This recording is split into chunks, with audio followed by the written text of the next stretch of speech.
everybody, welcome back to another episode of Beauty and the Derm. I'm Dr. Kavita Marawala. I'm a board certified dermatologist. And I'm April Maroshick. I'm just a person. A beauty queen. So today our topic is do-it-yourself face masks, and I know that you can find a lot of information on the web, but we're going to show you some quick and easy recipes and then tell you why the ingredients work. So here's our first recipe. April, take it away. Okay, so we have some coffee grinds, right? That's what it is. So you can use, after you use like a K-cup, or if you use like just ground coffee, and you just need some water. And the idea is it's going to help you reduce puffiness around your eyes. So you want them to be spent coffee grounds, and if you're not a drip coffee maker, this is a quick and easy way to do it. So after you make your coffee, you're going to take the K-cup and remove the top. And look at all these beautiful coffee grounds you get. And then our next step is take a towel, paper towel. So step one, you can be fancy and literally cut a half moon out of the paper towel. And that fits immediately underneath your eye area. You make it a little bit damp, okay? Wring it out so it's not dripping. And then you're going to lay it down, and you're going to take your spent coffee grounds, that's the most important part, from your K-cup. Now hopefully you've already had your morning coffee. And you're going to lay those right on here. So you're making like a little mask. And then you can put it right underneath the eye area. You leave that on for about 5 minutes, coffee side towards your skin, and you will see an instant brightening and depuffing of the eye area because the main ingredient in this is caffeine. Okay, so now that we showed our first DIY mask, my question is, have you ever done a mask yourself? I have. That's usually my preference, actually. Okay. So I actually like to use eggs on my face, like just straight eggs, a little bit of lemon juice, and that's pretty much it. Oh my gosh, you know that saying, don't get egg on your face? Sorry. Easy. That was amazing. Okay. I love that recipe, actually. An egg white wash is a beautiful type of face mask. It helps tighten up your pores. The one thing to notice is that be careful of salmonella. The rate is 1 in 10,000. It's unlikely that you're going to get salmonella on your skin. Oh, good. Just keep it in mind. Okay. And then if you're going to use lemon, an amazing astringent, awesome ingredient. But don't use too much. Don't use too much. And be careful in the summer because it can make you a little more sun sensitive. But that is a favorite recipe of mine for making your pores smaller. Okay. Exactly what I need too. Beauty queen, beauty expert. So yeah. Our next one-step ingredient mask is for dry chapped lips. So with this one, you're going to use some baking soda and some water. So why are we using baking soda and not baking powder? So it turns out baking soda is mainly sodium bicarbonate, but baking powder also has some citric in it. So it's acidic. So it's going to dry you out even more. Yeah. Ah. So baking soda for your skin, baking powder for cooking, right? Yeah. You use baking powder for cooking? Yeah. Okay. So this obviously I don't know that. So this is to help deodorize your fridge, but also to help those dry chapped lips. Ah. So you're going to do about a teaspoon of baking soda. Okay. Put that on your little napkin, take a little bit of water, and you want to make kind of like a paste here. So you want that paste to be pretty thick like that. Take it on your lips and scrub away. It's not a big deal if you get it in your mouth, it's going to taste a little bit salty, but you scrub and then you rinse, and voila, your lips will be nice and hydrated. Our next little tip is for people who have red or inflamed skin. Which happens to me often. So here's our little tip. So you're going to take 2 green tea bags and you're going to steep them in a boiling half a cup of water. Yep, so just half a cup. For 15 minutes. 15 minutes. And green tea is a great antioxidant, which helps with inflammation. And then you're going to add to that a half a cup of rose water. And believe it or not, even though most times rose water comes in pink bottles, it's not pink. Kind of disappointing, but like... It still smells like roses. Still smells like roses, yeah. And rose water is a known anti-inflammatory. You're going to mix your half a cup of steeped green tea with your half a cup of rose water and a little spritzer bottle.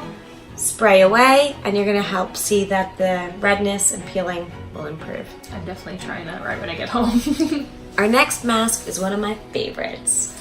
And it's because it uses an ingredient that we use a lot in Indian cooking called turmeric, which is a fabulous anti-inflammatory. And sometimes with these do-it-yourself masks, the ingredients, the proportions can be kind of like cooking. A pinch of this, a pinch of that. But the one thing about turmeric is that it can turn your skin a little bit yellow. I was going to ask that. I was like, I think it can turn it, right? So the one ingredient in this mask that you want to be really careful about is this one here. And so the most you're going to use is 1/4 teaspoon. I use just a pinch. Okay. So I'll tell you about the ingredients in it. This mask is great for hydrating your face. And it's also good in case you get a sunburn. A sunburn? Which we this know is none of really good to know for people like me who are like ghostly white. But you're never going to get one of those. No, I'm not, because I'm going to always Never. wear my sunscreen. That's and right. I'm not going to stay in the sun. Correct. Alright, so let's talk about the ingredients of this mask that helps with dryness and also will make your skin look really glowy and beautiful. Manuka honey? Manuka honey. So Manuka honey is an amazing antibacterial, super thick, super yummy. And then there's one ingredient in this that you were like, why are we using that? Cultured buttermilk? Okay, so the reason is because a lot of do-it-yourself masks, I'm sure you've seen, involve yogurt. Yes. And it's because yogurt has lactic acid. I know, But that's there are ingredients that are dairy-based that actually have more lactic acid than just regular yogurt. So, for example, sour cream and evaporated milk and condensed milk. Okay. But I don't know if you're going to put like condensed milk on your face. Yeah, like how would that hold? So the key is, this is a brand, it's called a cultured buttermilk blend. And if you look at the ingredients, buttermilk, Sweet dairy whey and lactic acid. acid. Oh, so, okay. So it's actually added lactic acid into something that already has a lot of lactic and acid since it's in powder, it's a lot easier to make into a paste. for your mask. Uh-huh. So this is the one that I really like, and these are those ingredients that we were talking about. So, And where do you get that? Can you get that at any like grocery store or a specialty store? So I got this one at a store called Wild by Nature. Okay. One of my favorites. Yep. They have the best tea there. If you need tea, like that's the go-to. And we're West Islip girls, so Yeah. we're going to support West Islip stores. Exactly. So you're going to take about a tablespoon of buttermilk, blend evaporated milk.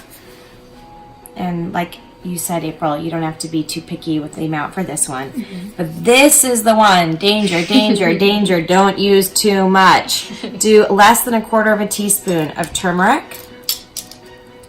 Okay. And then you're going to add some Manuka honey. Look at that. And this is a really great antimicrobial, but also healer. This is a kind of mask that I think is great for people who have a little bit of rosacea, a little bit of dull, dry skin. Everything's going to make it look really nice and glowy. So you're going to mix this all up. You can add a little bit of water to help with that, get the milk back and going.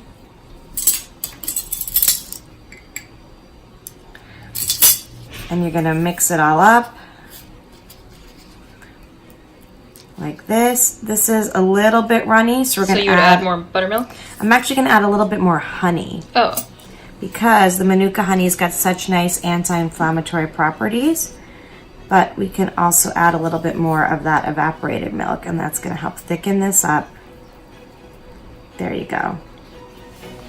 And that's the kind of consistency you want. And if you want to add a little bit more evaporated milk, you certainly can. That's the lactic acid. But the key thing is you don't. So there we go. Now we're getting it to like the kind of paste that we want. But the key thing is you don't want to add more turmeric. You're going to take that and put it on the skin.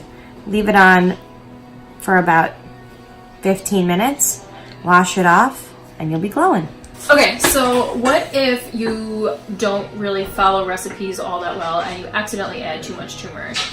So if you add too much turmeric, you are going to look yellow. And there is not a quick fix for that. So just don't do it. Be very, very careful. Very careful.